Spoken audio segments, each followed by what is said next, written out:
According to my contacts in Khartoum, both the army and the rapid support forces already said that they're not going to negotiate peace here. It's too early for that, so they're going to speak about a short ceasefire, a humanitarian ceasefire to allow humanitarian aid to reach Khartoum and the most affected areas such as North Kordofan and the region of Darfur. So here in Jeddah there are 4 representatives of the army, 3 representatives of the rapid support forces, but they're not meeting each other. They're going to meet mediators who are going to talk to both parties to try to find a solution, because it's getting more and more urgent to bring this humanitarian assistance to Sudan, especially to Khartoum, where 5 million people are still stranded. Many of them are lacking food, are lacking water, do not have access to electricity. Many need medical assistance, but you know that 70% of Khartoum's hospitals have been destroyed or are not usable at the moment. So it's getting more and more urgent to bring humanitarian aid in Sudan, and that's why these negotiations are happening here in Jeddah at the moment.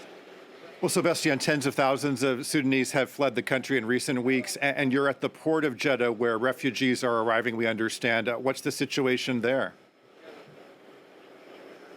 Well, absolutely. Thousands of people have already been evacuated here in Saudi Arabia, and 2 boats belonging to the Saudi Navy are going to dock here in a few minutes. On board, 452 people, most of them are Yemenis. They're going to stay here in Jeddah before being repatriated to Yemen. But it's still very difficult for Sudanese to evacuate from Sudan at the moment. It's way easier for foreigners because Sudanese need to get visas, and most of the embassies in Sudan are closed at the moment. So thousands of people are still stranded in Port Sudan, living in the streets, sleeping on the ground, waiting to find a solution to be evacuated. There are now commercial boats going to Port Sudan, planes as well, but it's still very difficult for them to board these boats and planes. So many are trying to cross the border with Egypt, but thousands are waiting at the border post because they need a visa as well. And it's still very difficult to get this visa.